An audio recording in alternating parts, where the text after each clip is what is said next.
Let me begin this lecture by reminding you where we are in the course. Up to this point, we've explored the concept of genetic information in living systems on the molecular level. We began this discussion, you'll recall, with the fundamental question: how is it possible for offspring to inherit traits from their parents? Now, this discussion first led us to consider the remarkable structure of the molecule DNA. And we looked in detail at how this structure enables DNA to serve as an information-bearing molecule. We then looked at the processes by which the information stored in DNA is transmitted via RNA into the structure of proteins through the processes of transcription and translation. But this discussion of what we'd call molecular genetics has not completely answered the question of how offspring actually inherit their traits from their parents. We know DNA can encode information, and we know this information can be copied and decoded to make proteins, but how does the DNA itself actually get passed from one organism to another? In specific, when a cell divides, how's the DNA in the dividing cell physically distributed to the two resulting daughter cells? More generally, when a new individual is produced, how does it acquire its DNA from its parent? Now, to answer these questions, we need to move our discussion from the molecular level of the hierarchy of biological organization to the level of cells and organisms. There really are two issues we need to start addressing. First, we need to understand how the continuity of genetic information is maintained when cells divide, to ensure that daughter cells have the same genetic material as their parents. Cells normally divide through a process called mitosis, and so we'll first look at mitosis and see how DNA gets distributed in this way. Second, we need to look at one special way in which many kinds of organisms produce offspring, that is, through sexual reproduction. Because this kind of reproduction introduces variation into the genetic makeup of offspring. Sexual reproduction involves a different sort of cell division that we call meiosis. And so then we'll turn our attention to how meiosis differs from mitosis and see how that leads to continuity and variation in the transmission of information across generations. Well, let's begin by looking at how DNA is distributed in normally dividing cells through the process of mitosis. Now, single-celled organisms, of course, simply reproduce by dividing in two. And when they do, each daughter cell has to get a complete copy of the original parent's DNA. In multicellular organisms such as ourselves, cells divide for all sorts of reasons other than reproduction. For example, when we grow, cells are dividing, or sometimes older cells will die and be replaced by younger ones. In these cases, it's equally essential for the daughter cells to have the same DNA as their parents.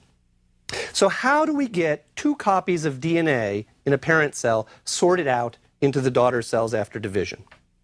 Now, in prokaryotic cells, this isn't such a big deal because, as I told you before, prokaryotic cells have a relatively simple piece of DNA that serves as their information-bearing molecule. It's just one circular piece of DNA, and it forms what we would call a single chromosome. So when a prokaryotic cell, and all of these prokaryotes are single cells, divide, you can imagine it's not too hard to imagine that one copy of this circular chromosome would go to one cell and the other to the other cell. But in eukaryotic cells, there's typically a whole lot more DNA, a whole lot more. And furthermore, this DNA is divided into a number of different linear strands. These linear strands are what we would also call chromosomes, and individual organisms might have many, if not dozens, of these chromosomes. So sorting out chromosomes in the process of division for eukaryotic cells is potentially a much more complicated problem. Now, what I want to do is to begin this discussion by turning our attention to the life of the cell, or what we'd call the cell cycle. The cell cycle can be divided into two major phases. In the mitotic phase of the cell cycle, that's when the cell actually divides, splitting in two to form two daughter cells. Interphase refers to the remainder of the cell cycle. Interphase is typically when the cell does what it normally does in life, and it's much longer than the mitotic phase, occupying up to about 90% of the entire cell cycle.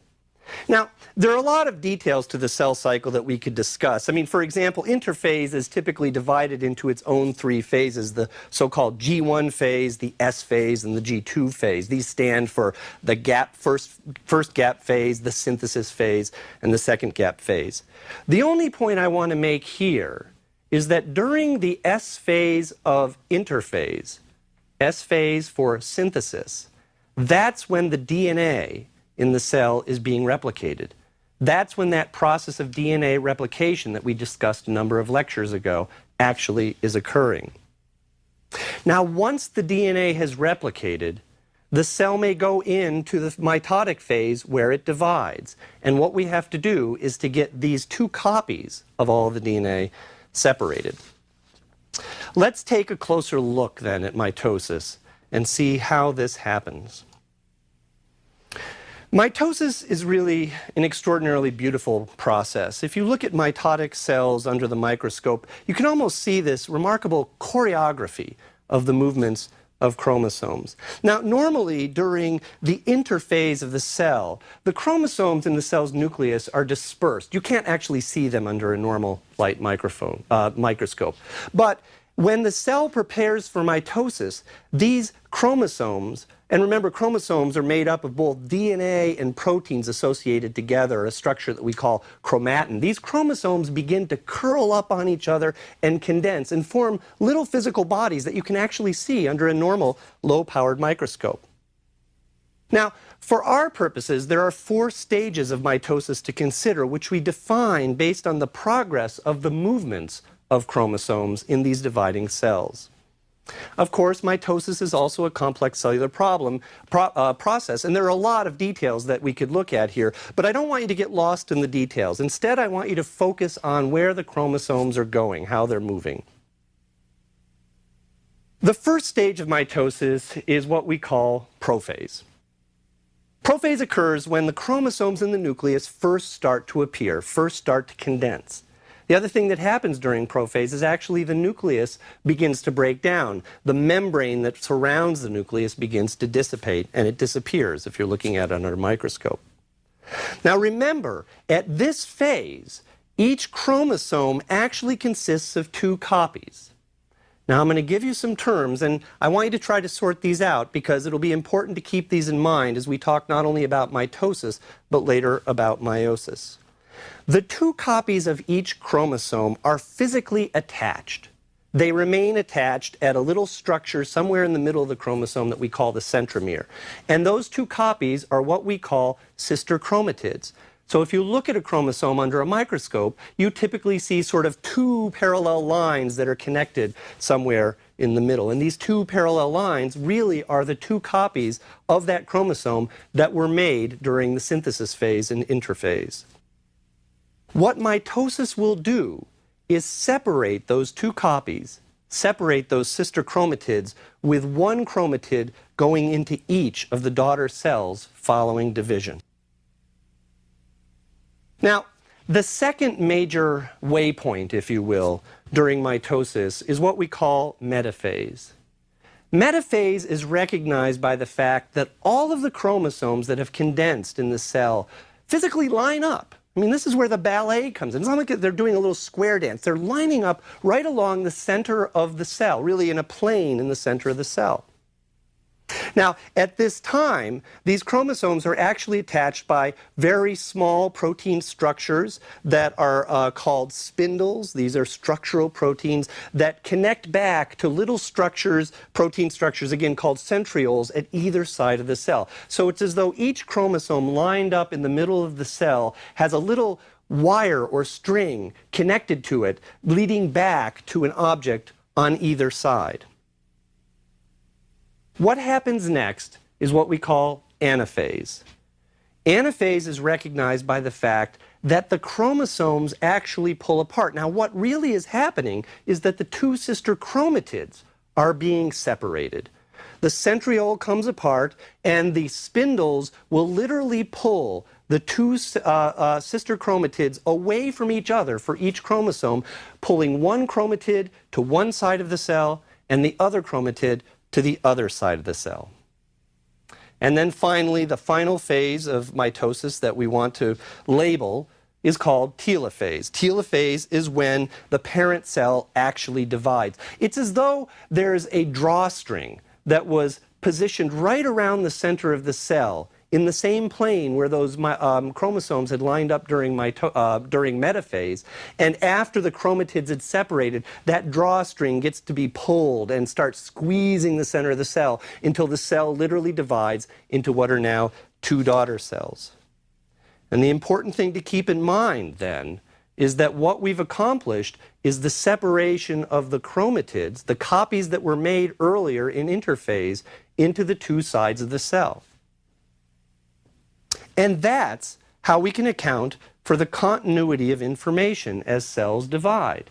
Those copies are choreographed to go to each of the two daughter cells.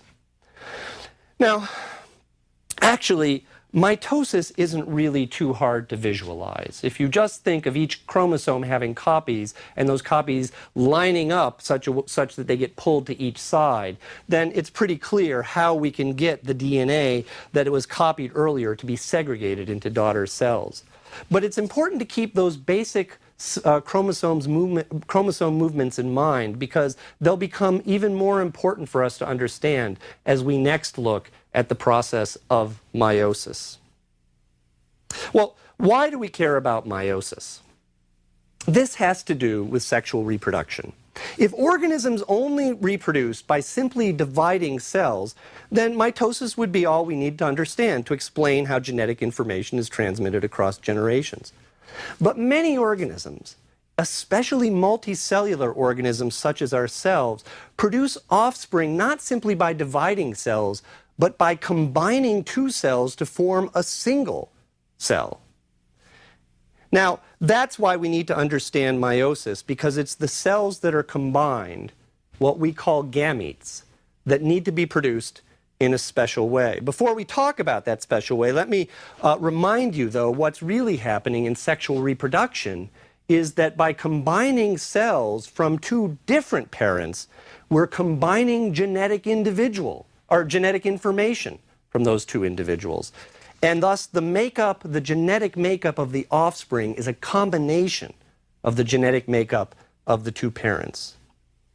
Understanding the movements of chromosomes in meiosis becomes essential then for understanding how traits are transmitted from parents to offspring in sexually reproducing organisms, something that we'll call in the next lecture Mendelian genetics.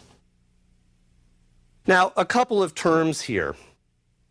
We say that if an organism has two copies of its genetic information, then it's called diploid. Two copies, diploid. Sexually reproducing organisms typically are composed of diploid cells. Why is that? Because they get a copy of their genetic information from one copy of their genetic information from one parent and another copy from the other parent. So, for example, each of us in our own cells has 23 different kinds of chromosomes, with each chromosome type having its own set of genetic material, having what we now know to be its own set of genes. But each of your cells has actually two copies of each of these chromosomes. So if you just looked at the number of chromosomes total in your cells, you'd count 46. But if you look at them closely, and you can do this under a microscope by looking at their morphology, you see that these 46 chromosomes really represent 23 pairs of the same kind of chromosome. Remember, one version of each of these pairs has come from your mother, and one version has come from your father. Now, pairs of the same kind of chromosome in a diploid cell are called homologous, or homologous pairs, or I might refer to those two chromosomes in a pair as being homologs. Different kinds of organisms have different numbers of chromosomes. For example, if you own a cat, your cat has 38 chromosomes total. But these 38 chromosomes, again, represent 19 homologous pairs. And the cat's received one set of these chromosomes, 19 of them from its mother, and the other set, 19, from its father. Now, this is kind of interesting, because when you think of this in terms of cell division, it presents a particular kind of problem.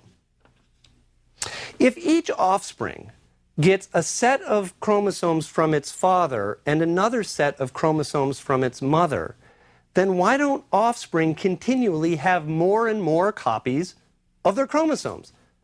So, for example, in a diploid organism, the mother and the father both have 2 sets of each chromosome. If they produce cells that will combine to form another offspring, why doesn't that offspring now have 4 copies of each chromosome? The answer to this comes from meiosis, which is the fact that sexually reproducing organisms, when they undergo meiotic cell division, actually reduce by half the number of chromosomes they put into their cells, the cells that are produced by this. And they do so in a way that actually keeps 1 copy of each chromosome type in the newly created cells. The cells that are created through meiosis are what we call gametes. So, for example, sperm and eggs are 2 different kinds of gametes. Gametes are haploid cells.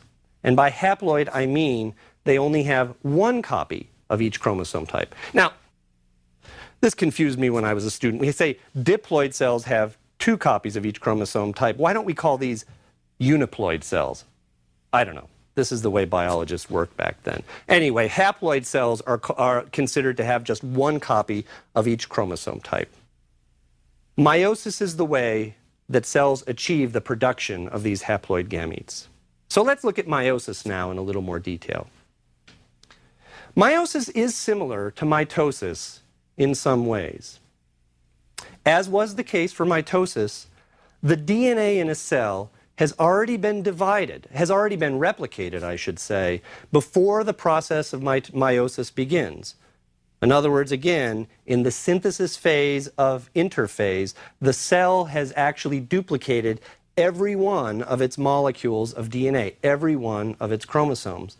And as these chromosomes begin to condense, again we see that every chromosome actually is composed of 2 sister chromatids. The 2 sister chromatids are the copies of the DNA that were made earlier during the synthesis phase. But there's a fundamental difference between the way meiosis and mitosis work. And this is the key. There are actually 2 rounds of cell division that occur in meiosis, not just 1 round. The first round of cell division actually separates the homologous pairs of chromosome into the daughter cells, creating haploid cells from what were diploid cells. But these chromosomes that are separated after the first meiotic division still each are made of 2 copies. They're still 2 sister chromatids attached together.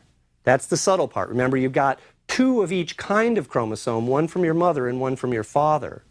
When you go through DNA synthesis, all 46 of your chromosomes, all 23 homologous pairs, each are replicated.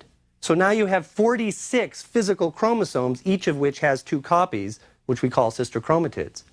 But each of those 46 chromosomes can be assigned to 1 of 23 homologous pairs. So when we're going into meiosis, think of each chromosome type as having 2 versions, 1 from the mother, 1 from the father, and then each of those chromosomes themselves being 2 copies connected together. Okay, so what happens then in the second meiotic division is after we've separated the homologous pairs, then the second division will separate the sister chromatids. Now, let me make that clear by looking at the stages of meiosis in a little more detail. I'm going to refer to these 2 cell divisions in a variety of ways. I might refer to the first meiotic division, or simply meiosis 1, versus the second meiotic division, or more simply meiosis 2. Let's look at the first cell division that occurs in meiosis. Now, the first stage is again what we would call prophase, but we're going to call this prophase 1 now because it's the prophase of the first meiotic division. And in prophase 1, as we saw with mitosis, the chromosomes have condensed and the nuclear membrane breaks down. But unlike mitosis, And this is the key thing to keep in mind.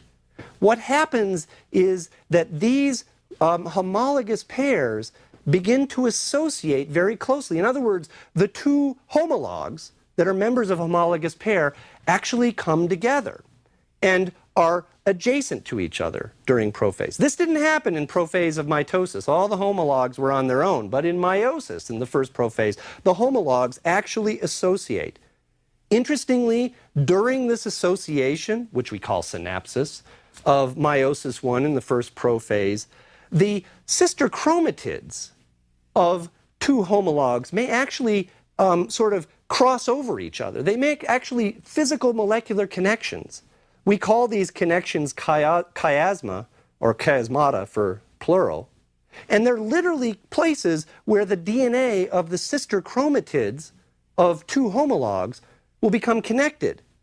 And in fact, one piece of one homolog can be disconnected from that homolog and transferred to the other homolog and swapped with the identical piece on the other homolog. Now, we're going to come back to this process later, but keep it in mind, it's a process called crossing over. So one consequence of these homologs coming together in the first prophase is that crossing over occurs. They actually can swap identical stretches, or comparable stretches, I should say, of the DNA on the two different homologs. Now remember, those homologs have the same kinds of genes, so all we're doing is sort of substituting the one parent's version of a gene for the other parent's version of a gene as we swap across chromosomes. And we'll come back to the significance of that actually a number of times over the next couple of lectures. Now, as we proceed into metaphase of the first meiotic division, there's another critical thing that happens. And that is that instead of all the chromosomes lining up in a single plane, the homologs still associated line up in what are essentially two planes, with one homolog on one side of the cell and the other homolog on the other side of the cell. In this case, the spindles are attached to these two homologs separately. Now here's the key thing that happens. When the first meiotic division is completed, what has happened is that the homologous pairs have been separated into the two sides of the daughter cells, or into the daughter cells that are being produced, into the two sides of the cell that's dividing, not the sister chromatids. So as I said before, at the end of the first meiotic division, we now have cells which are haploid. For example, if it was a human cell, there would only be 23 different chromosomes, one of each type, with chromosomes from one parent going to one side and from the other parent going to the other side. The cell has become haploid. Now, what happens in the second meiotic division is actually relatively straightforward because it's as though a haploid cell goes through a normal mitotic division. Again, we have prophase, we have metaphase, and in this case, in metaphase, again, the chromosomes line up. In this case, they line up just the way they did, all the chromosomes along the plane in the center. And then, as we go through anaphase and finish the second cell division, now what happens is the sister chromatids are separated. And what we have now is from one original cell, 4 cells being created. These are the gametes. Each haploid, each having now just an unreplicated chromosome for each chromosome. There's no sister chromatids. And then the way sex works is that these haploid gametes fuse, forming what we call a zygote. And the zygote is, again, a diploid cell. So we reduce by half the number of chromosomes and then bring it back up to the total again. Now, remember that we introduced meiosis as a solution for having chromosome numbers in diploid organisms, okay? But what's really gained by this? I mean, to accomplish this, meiosis has to go through a much larger number of steps, a much more complicated process of moving chromosomes around. This seems like a lot of work. You'd imagine there's something that's worth it for doing all of this. And indeed there is. And the answer is that sexual reproduction, which requires meiosis in this way, generates an enormous amount of genetic variation.